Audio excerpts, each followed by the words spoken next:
Hello and welcome to Wildcat Basketball Recap. I'm Matthew Coronado alongside Davis Johnson, and we have a whole lot of content coming up for you right now. What do we have, Davis? Well, we got on the women's side, we have Northwestern taking on Penn State. And on the men's side, we have two games against top 10 opponents. So a lot of action-packed events for the hardwood teams today on this show. And I can't wait to get started. We also got an interview with Drew Schott, who covers women's basketball for the Daily Northwestern. So we've got a lot of content for you guys today. That all sounds great, Davis. Without any further delay, let's get right into it with the women's basketball highlights. Wildcats take on Penn State in the Bryce Jordan Center. In the first quarter, Veronica Burton from behind the NBA three-point line, bang! She hits it. Sydney Wood now in the second quarter drives to the right, left-handed layup and one. Give her the foul and the basket. At halftime, the Cats are firmly in control, up 32-18. Now in the third quarter, Penn State trying to make a run. Cash, their leading scorer, down to Anna Camden for the easy reverse layup. Nice play. But in the fourth quarter, Sydney Wood to the basket. She scores. Her, Veronica Burton, and Lindsay Pulliam combined for the majority of the team's points, and they win 67-50. As the halfway point of the women's basketball season is nearing, our very own Davis Johnson talked with Drew Schott of the Daily about the future of the women's basketball team. Here's that interview. On our very first episode of Wildcat Basketball Recap, joining me on today's show is Drew Schott. Drew is a reporter for the women's basketball team for the Daily Northwestern. And Drew, I'll just get right into the questions. After a few weeks back, Northwestern has reeled off 4 straight wins in Big Ten competition. What has been the best key to their success? First of all, Davis, thanks for having me on. And going back to that Michigan game, that was a huge game for the Wildcats. They were ranked 15 at the time. Michigan was ranked 16. And after 40 minutes, the Wolverines beat the Wildcats 84-63, a 21-point loss. That has been a huge wake-up call for the Wildcats, as you mentioned, over the past 4 games. They've beaten Wisconsin, Iowa, Illinois, and Penn State. And the key for that has been their defense, which is currently ranked 3rd in the conference. They've done a great job not only stealing the ball, but also getting it over to their offense for baskets. And that offense consisting of Lindsay Pulliam, Veronica Burton, Sydney Wood, who are their top 3 scorers, plus Jordan Hamilton and Courtney Shaw, who has done a great job stepping up in the place of graduated Abby Wolf, have allowed the Wildcats to not only get a bunch of points on the board, but also be able to, in close games, be able to pull away in the final minutes with the variety of scorers that they have. And Drew, you just took the words right out of my mouth. My next question was going to be, during that 4-game stretch, Northwestern has only allowed an average of about 56.5 points a game. What makes them so effective on the defensive end? So, well, the first thing is you have the Big Ten, the reigning Big Ten Defensive Player of the Year in Veronica Burton, who is a maestro at stealing the ball, taking it down the court on the fast break. And if she doesn't end up scoring a layup or going up for a layup, she ends up dishing the ball for someone to take a 3-point shot behind the arc, or for someone to shoot it, or for the offense to get reset. But in that case, Veronica Burton has been doing a phenomenal job on defense. And not only does she set the tone, but Courtney Shaw, who I just mentioned, who has stepped up for Abby Wolf since he graduated. She leads the team with 7.6 rebounds, 7 rebounds, 7.1 rebounds, excuse me. And she's done a great job in the paint, not only on the defensive end, but on the offensive end. And with the variety of scores, like I talked about, when she's able to get an offensive rebound, she's able to dish it out to the variety of scores around the court so that Northwestern continue racking up baskets. And I think those two have been at the forefront of the Wildcats' defensive effort. And then also coming off the bench, you've got freshman Paige Montana Morris, who have shown some promise over the last few games, and are especially Mott starting to see some more playing time. So Northwestern's definitely doing a good job on the rebounding end of the game.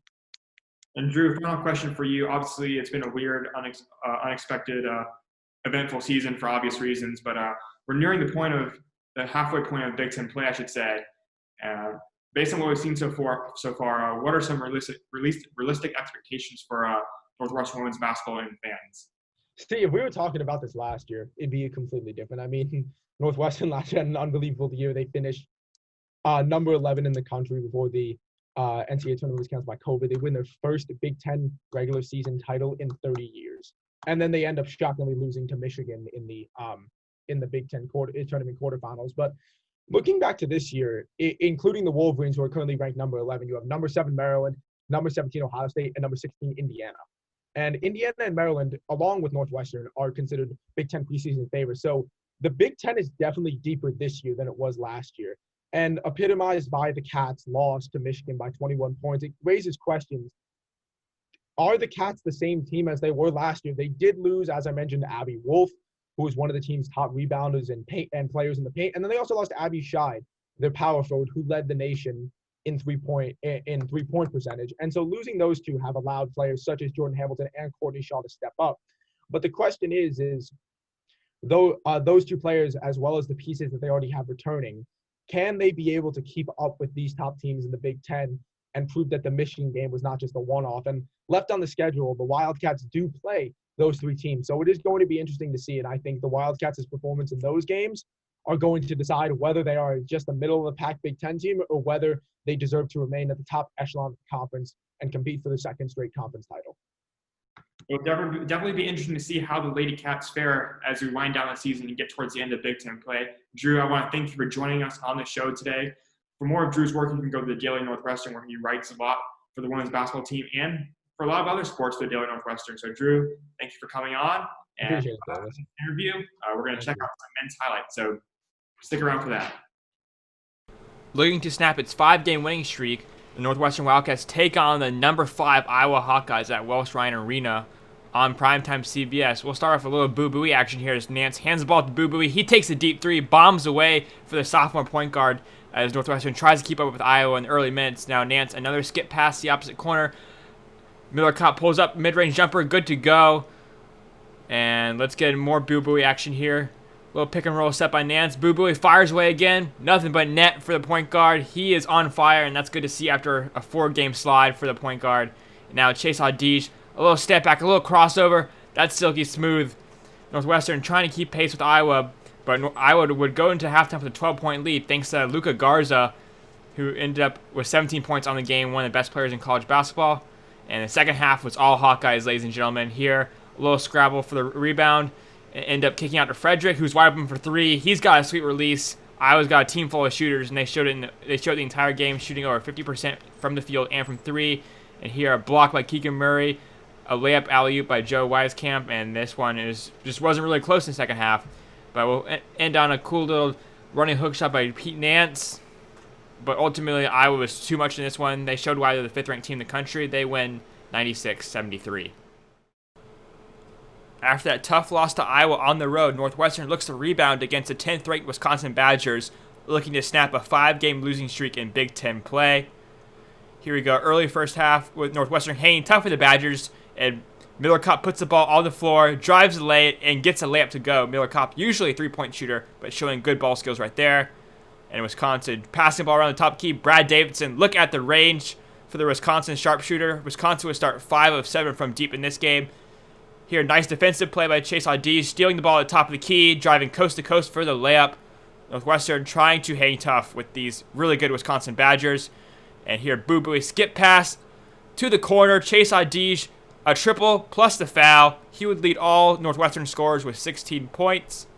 And in the second half, it wouldn't be a Northwestern men's basketball game without a Bowie bomb. Boo-Booey from deep cuts a Wisconsin lead to 7 points, but this second half would not go well for the Wildcats. Here's a summation of how it would go.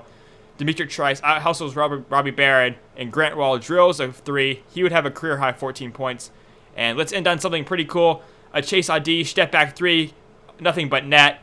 But ultimately, it was all Wisconsin, especially in that second half, and Northwestern would drop its 6th straight game in Big Ten Conference play. That's all the highlights we have for this week. What can we be looking forward to next week, Davis? Well, on the women's side, Northwestern looks to continue its winning ways against the Indiana Hoosiers at home as they look to continue to ascend to the AP Top 25 rankings. On the men's side, they finally get to play an unranked team as they face the Nittany Lions on the road at University Park. Northwestern looking to snap a 6-game losing streak. They've faced a lot of the top teams in the Big Ten this year, and they found out the hard way that the Big Ten is really, really freaking good this year. That's exactly right. And we are out of time for this week, but hope to see you back here next week. For Davis Johnson, I'm Matthew Coronado, and this has been Wildcat Basketball Recap.